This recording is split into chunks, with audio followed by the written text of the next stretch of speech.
Сәлеметсіздер ме каналдың оқырмандары. Бұл жазбада отбасын құру деген ұғымның мәні түсіндіріліп, оған алдын ала ішкі дайындық керектігі сөз болады. Өмірлік жар таңдаудың аят хадистердегі бұлжымас өлшемдерін алдарыңызға жайып салады. Ақ некенің маңызы, той өткізу, ер мен әйелдің міндеттері, отбасындағы түсіністік секілді ауқымды тақырыптардан бастап, жай кезде көп елене бермейтін мәселелер турасында да кеңінен әңгіме өрбиді. Ерлі зайыптылардың өзара сыйластығы мен жарастығын арттыруға берілген кеңестер де назардан тыс қалмаған. Еңбек барша оқырман қауымға арналған. Бұл кітап исламдағы жанұя кітабы. Авторы дінтанушы Әділбаева Шамшат. Менің каналыма қолдау білдіріп, лайк басып, пікір қалдырып отырыңыздар. Жар таңдағанда назар аудару мәселесі. Жүрегінде иманы бар жан. Қыз бен жігіт өзіне болашақ жар таңдағанда ең бірінші жүрегі мен ақыл ойы, иман нұрымен шуақтанған жанды іздеуі тиіс. Бұл Алла тағаланың әмірі. Құранда бұл турасында иманға келмейінше мүшрік әйелдерге үйленбеңдер. Шындап келгенде мүмін күң өздеріне ұнайтын басы азат мүшрік әйелден әлде қайда қадірлі. Сондай-ақ иманға келмейінше мүшрік ерлерге мүмін әйелдерді бермеңдер. Шынтуында мүмін құл өздеріне ұнайтын басы азат мүшіріктен әлде қайда қадірлі. Өйткені мүшіріктер сендерді тозаққа шақырады. Алла тағала болса өзінің қалауымен жұмаққа және кеңшілігіне шақырады. Һәм адамдарға ойланып толғансын, ғибрат алсын деп аяттарын ашып түсіндіреді, делінген. Құран кәрім адамзат баласының екі дүние бақыты үшін түсірілген. Демек, қамшының сабындай қысқа осы өмір мен мәңгілік мекені болып саналатын ақыретте адамның бақытты болуы үшін иманды жарды таңдауы қажет. Өнегелі өмірдің жарқын үлгісін адамзатқа танытқан пайғамбарымыз саллаллаху алейхи уассалам да әйел байлығына, шыққан тегіне, көркіне және діндарлығына қарай таңдалады. Сен діндарын таңда, сонда бақыт табасың деу арқылы жар таңдауда ең бірінші имандылыққа басты назар аударуды өсиет еткен. Себебі адамның сұлулығы мен дүние мүлкі өткінші. Шын байлық ішкі жан дүниенің сұлулығы, ал ішкі жан дүниенің сұлулығы иманның жемісі. Құран кәрім иманды ерлі зайыптылар жайлы былай деген: мұсылман ер кісілер, мұсылман әйелдер, мүмін ер кісілер, мүмін әйелдер, Аллаға толық бойұсынған ер адамдар мен толық бойұсынған әйелдер, турашыл ер адамдар мен шыншыл әйелдер, сабырлы ер адамдар мен сабырлы әйелдер, Алладан шын қорқатын кішіпейіл ер кісілер мен кішіпейіл әйелдер, садақа беретін ерлер мен әйелдер, ораза ұстайтын ерлер мен әйелдер, ар-ұятын сақтаған ерлер мен ар-намысын қызғыштай қорғаған әйелдер, Алланы үнемі еске алып, аузынан тастамайтын ерлер мен әйелдер, міне Алла тағала осыларды жарылқап кешіреді, әрі үлкен сый-сияпатқа бөлейді. Дінге берік, обал сауапты білетін, құлшылығын жасайтын ерлі зайыптылардың тілегі мен тірегі жарасып, сөзі мен ісі көбіне бір үдеден шығып отырады. Олар қиындықтарға шыдамдылық танытып, күнәға жуымайды. Ар-ұятын қызғыштай қорып, күпірлікті тозаққа апарар жол деп біледі. Олардағы рухани қуат айналасындағыларға, бала шағасына үлгі болады.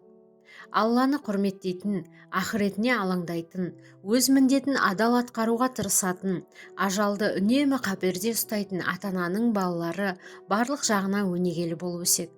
Ораза ұстап, намаз оқитын, парыздарын өтеп, харамнан бойын аулақ салатын әйел мен ер кісі тәрбиелі отбасын құрады. Ал тәрбиелі отбасылардан құралған қоғам бейбітшілік пен бақытқа бет түзейді. Пайғамбарымыз саллаллаху алейхи уассалам келесі хадистерінде былай деген: әйелдерге сұлулықтарына қарап үйленбеңдер. Сұлулықтары оларды дандайсытуы мүмкін. Сондай-ақ оларға байлықтарына бола үйленбеңдер. Байлығына мастанып, азғындауы мүмкін. Сендер әйелдерге діндарлығына қарап үйленіңдер. Өйткені ұсқынсыз, зәңгі болса да, діндар күң жақсы. Жар таңдағанда болашақ жардың ең бірінші имандылығына қарауға қажет. Себебі бұл Құран кәрімнің аятында айтылған. Одан кейінгі кезекте мына ерекшеліктерге назар аударған дұрыс. Әке көрген оқ жонар, шеше көрген тон пішер. Пайғамбарымыз саллаллаху алейхи уассалам бір хадисінде қоқыстың арасында өскен қызыл гүлге қызықпаңдар деп ескертеді. Мәнісін сұраған сахабаларына нашар ортада өскен сұлу әйел деп түсіндірген. Хазірет Омар радиаллаху анху осы хадиске сай, жаман ортада өскен сұлу әйелден сақтаныңдар. Себебі оның туған баласы тегіне ұқсамай қоймайды. Текті көргенді жердің қызын алыңдар. Себебі ол нағашыларына тартқан салихалы ұрпақ дүниеге әкеледі деген. Демек, жар таңдағанда оның әке-шешесінен, туған туыстарынан алған тәрбиесіне де көп көңіл бөлу керек. Адамның мінез құлқының қалыптасуында алған өнегесінің маңызы ерекше. Дегенмен мұсылман ғұламалары мінез құлықты қайта тәрбиелеуге болатынын айтқан. Себебі пайғамбарымыз саллаллаху алейхи уассалам бір хадисінде мінез құлықтарыңды көркемдеңдер деген еді. Демек, адам баласы туа біткен мінез құлқын иман арқылы тәрбиелеп қайта түзелуіне болады. Яғни жоғарыда айтылған қағида барлығы үшін бірдей емес. Құран кәрімде де баяндалғандай Ибрахим пайғамбар алейхиссалам мүшрік әкесімен, Мұса пайғамбар алейхиссалам Фирғауынның сарайында өссе де, Алла тағаланың сүйікті құлдарына айналған. Ал Нұх пайғамбардың алейхиссалам ұлы шаңырақтағы шұғылалы нұрдан қапы қалып, ақырында топан суға батты. Міне, осындай оқиғаларға назар салсақ, адам отбасында көрген тәрбиесінен кейін де өзінің адами болмысын көркете аларына көз жеткіземіз. Дегенмен, жар таңдағанда отбасына, алған тәрбиесіне, іске бейімділігіне мән берудің артықшылығы жоқ. Бұны тек қана ер жігіттерге айтылған ескерту деп түсінбеу керек. Қыздар да жігіттердің тәлім тәрбиесіне көңіл бөлген абзал. Ер азаматтың аяғы құтты қалыңдық таңдауы. Босаға аттаған келіннің етегінен қара домалақтың өруі хадистермен құпталған. Жар таңдаған ер азаматтың осы мәселеге көңіл бөлуі қажет. Бір кісі Алла елшісіне саллаллаху алейхи уассалам келіп, «Уа Аллахтың елшісі, мен бір текті беделді, бай әйел таптым, бірақ құрсақ көтермейді. Оған үйленуіме бола ма?» дегенде, пайғамбарымыз саллаллаху алейхи уассалам тыйым салады. Екінші рет келіп айтқанда, пайғамбарымыз саллаллаху алейхи уассалам тағы да қарсы болады. Үшінші рет және келіп сұрағанда, сендер өздеріңе ұнамды және бала туатын әйелдерге үйленіңдер. Өйткені мен басқа үмметтердің алдында сендердің көптіктеріңмен мақтанамын деген екен. Тағы бір хадисте былай деп айтылған: әйелдеріңнің ең жақсысы Алладан қорқатын, өздеріңе ұнамды, бала туатын, өздеріңе жайлы һәм жанашыр әйелдер. Ал ең жаманы тәнін ашып жүретін тәкаппар әйелдер деген.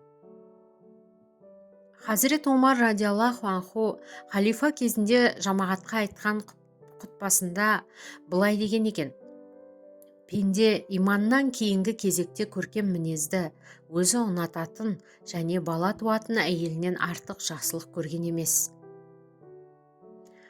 Тұрмыс құрмаған қызбен үйлену. Жар таңдағанда ер жігітке айтылған кеңестердің бірі есік көрмеген оң жақтағы қызды таңдау. Ал оның артықшылығын пайғамбарымыз саллаллаху алейхи уассалам бір хадисінде былай баяндайды: есік көрмеген қыздарды алыңдар, өйткені олардың тілі тәтті, құрсағы берекелі және аз нәрсеге разы болып келеді. Бірде Айша анамыз радиаллаху анху пайғамбарымызға саллаллаху алейхи уассалам: «Уа Аллахтың елшісі, егер сіз бір баққа кірсеңіз, ол жерден жемісі желінген ағаш және жемісіне ешкім тиіспеген ағашты көрсеңіз, қайсысына баратын едіңіз?» деп сұрайды. Пайғамбарымыз саллаллаху алейхи уассалам: «Жемістері желінбеген ағашқа барам» дейді. Сонда Айша анамыз: «Олай болса, әлгі ағаш менмін» деп Алла елшісіне өзінің ғана қыздай тұрмысқа шыққанын мақтан еткен. Сол кездегі мына оқиғада ғибрат аларлық. Бұл туралы Жабир ибн Абдуллах радиаллаху анху баяндайды: әкем қайтыс болды. Артымда 7 бірдей қарындасым қалды. Содан мен бір жесір әйелге үйлендім. Артынша пайғамбарымыз саллаллаху алейхи уассалам жолықтырғанымда ол менен «Үйлендің бе?» деп сұрады. Мен «Иә» дедім. Қызға ма жоқ әлде бұрын соңды тұрмыс құрған әйелге ме деп сұрады. Мен жесір әйелге үйлендім деп жауап берген едім. Сонда пайғамбарымыз саллаллаху алейхи уассалам, одан да өзіңмен ойнап күлетін, сен де онымен ойнап күле алатын жас қызға үйленбедің бе деді. Мен әкем қайтыс болып, артында қарындастарым жетім қалды. Сол себепті қарындастарыммен құрбылас жас қызды алуды ерсі санадым. Оларға қарайтын, дұрыс тәрбие беретін әйел алуды жөн көрдім деп жауап бердім. Сонда Алла елшісі саллаллаху алейхи уассалам, Алла саған берекесін берсін деп разылығын білдірді. Демек, кей жағдайда тұрмыс құрмаған қыз қайырлы болса, кей жағдайда жесір әйелге де үйленудің де қайыры бар. Бұл ер кісілердің ақылға салып шешетін ісі.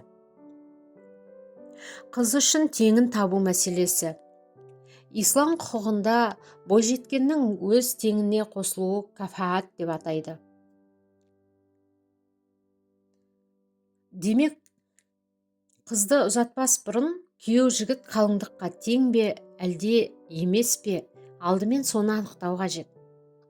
Бұл дініміздің жаратылысы нәзік қыз балаға қорған болудың белгісі. Дініміз қашанда әйел баласының жаратылысын ескеріп, оған ерекше қамқорлық танытқан. Ер кісінің үйленуі сәтсіздікке ұшыраса, ажырасуы оған пәлендей қиындық тудыра қоймауы мүмкін. Ал өмірде жолы жіңішке әйел адамға мұндай жағдай үлкен соққы болады. Сондықтан осыны әу бастан ескерген дініміз қыз баланы опық жеп қалмау үшін теңіне қосуға үлкен мән берген. Кейбір мұсылман ғұламалары екі жастың бір-біріне деген лайықтығын салыстырудың қажеті жоқ деген пікірде. Олардың көзқарасы бойынша отбасын құратын жастардың мұсылман болуы және үй болуға ешқандай кедергінің болмауы жеткілікті. Дәлел ретінде олар Құранда айтылған: әлбетте, сендер Алланың алдындағы ең құрметтілерің, тақуаларың аятына және пайғамбарымыздың саллаллаху алейхи уассалам, адамдар тарақтың тісіндей бір-бірімен тең. Арабтың басқа ұлттан артықшылығы жоқ. Артықшылық тек тақуалықпен болады. Арабтың басқа ұлттан, басқа ұлттың арабтан, қызыл түстінің қара түстіден, қара түстінің қызыл түстіден тақуалығынан басқа ешқандай айырмашылығы жоқ деген хадистерін негізге алады. Сондай-ақ пайғамбарымыздың саллаллаху алейхи уассалам кезінде болған кейбір оқиғалар да дәлел ретінде алға тартылады. Мысалы, бір күні қара нәсілді сахаба Біләл Хабаши радиаллаху анху ансарлық бір отбасының қызына айттырады. Әлгі отбасы қара нәсілді сахабаны қызына тең көрмегендіктен келісім бермейді. Мұны естіген Алла елшісі саллаллаху алейхи уассалам оларға барып, Алла елшісі саллаллаху алейхи уассалам қыздарыңды маған берсін деп жатыр деп айт дейді. Дегенмен, жігіттің қызға лайықтығын мөлшерлеп таразылағандың қажеті жоқ дейтін ғұламалардың саны аз. Ғұламалардың басым бөлігі қызды теңіне беруді қолдайды. Бұны некенің шарты болмағанымен қажетті жағдайлардың бірі деп қарастырады. Себебі Алла елшісі саллаллаху алейхи уассалам бір күні Хазірет Алиға радиаллаху анху былай деген: «Уа Али, үш нәрсені кешіктірме: уақыты кіргенде намазды, дайын болған кезде жаназаны, теңі табылғанда қызды». Ал келесі хадисінде былай деген екен: әйелдерді теңімен үйлендіріңдер. Оларды уәлилері атанасы немесе атанасы болмаған жағдайда олардың орындағы жақындары үйлендірсін. 10 дирхамнан аз мәһір жоқ. Міне осы хадистерді басшылыққа алған ғұламалар қызды лайықты орынға ұзату керек дейді. Сүннетті берік ұстанған иісі мұсылман халқымыз да теңі келсе тегін бер деп қыздың теңін табудың қош көрген. Ханафи мазхабындағылар теңдікті 6 жағдайда қарастырады: діндарлық, ислам, бас бостандық, тегі, тұрмыс жағдайы және мамандық. Ханафи мазхабы бойынша қыздың теңі болу үшін жігіттің бойына мына қасиеттер талап етіледі: діндарлық, діннің негіздеріне немқұрайлы қарайтын, мінезі ұрдажық, күнәға бейім жігіт, дініне берік, ар намысын көзінің қарашығындай сақтайтын салиқалы қыздың теңі емес. Ислам. Бұл жердегі негізгі мәселе күйеу жігіттің мұсылмандығына байланысты емес, күйеу жігіттің әкесі мен атасының мұсылман болмауына қатысты туындайды. Себебі күйеу жігіттің мұсылман болуы некенің шартына жатады. Егер күйеу жігіт мұсылман болмаса, онда дініміз бойынша мұсылман қыз онымен тұрмыс құра алмайды. Бұл некенің шарты. Ал қыздың теңін іздеуде ислам мәселесі қыздың баратын жерінде атеист немесе басқа діндегі кісілердің болмауын талап етеді. Себебі мұндай отбасы мұсылман отбасынан шыққан қыздың теңі емес. Бас бостандық. Көпшіліктің пікірі бойынша бас бостандығы жоқ құл ерікті қыздың теңі бола алмайды. Тегі, бұл жерде мәзһаб ғалымдары араб қызының басқа ұлтқа берілмейтінін айтқан. Еліміздегі қожалардың тек қана қожадан қыз алуы немесе қыздарын тек қана қожаға беруі осыдан келіп шығады. Бірақ сахабалар мен алғашқы мұсылмандардың кезеңінде басқа ұлттарға қыз беру оқиғалары орын алған. Сондықтан бұл төртінші мәселені көпшіліктің бәрі бірдей қолдамаған десек те болады. Тұрмыс жағдайы. Ерлі-зайыптылардың арасында келіспеушіліктер болмау үшін ғалымдар бұны да маңызды санаттардың қатарына қосады. Себебі отағасының қалыңдықты асырай алатындай дүниесінің болғанын құп көрген. Шын мәнінде егер қалыңдық бақуатты жердің қызы болып, күйеуі түгі жоқ кедей болса, онда әйелі күйеуін менсінбеуі мүмкін. Бұл жағдайда отбасының басқарылуы қиындап, келіспеушіліктер туындайды. Бірақ тақуа қыз бен ер жігіт үшін бұл аса үлкен мәселе емес. Себебі пайғамбарымыз саллаллаху алейхи уассалам кедей кезінде ауқатты әйел Хадиша анамызға үйленген. Пайғамбарымыздың парасаттылығы мен Хадиша анамыздың салихалығының арқасында олар өмірдегі ең бақытты жұпқа айналған. Мамандық. Белгілі бір мамандық иелену де кісінің рухани өрістеуіне себеп болады. Ғалымдардың пікірінше, күйеу жігіттің мамандығы қалыңдықтың мамандығынан жоғары тұрып, отбасын асырауды өз мойнымен көтере алса, қызды ұзатуға лайық болғаны. Сонымен қатар, күйеу жігіттің білімі қалыңдықтың парасат пайымынан жоғары тұрғаны өте құптарлық жайт. Сонда отағасының сөзі де өтімді болмақ. Білім мәселесі әрі діни жағынан, әрі жалпы мәдениет жағынан да қарастырылғаны абзал. Үйленуден бұрынғы іс-шаралар. Шынайы ниет, ықылас дұға болу керек. Мұсылман кісі өз алдына отау құруды шынайы ниетпен қолға алып, оны құлшылық ретінде бағалауы тиіс.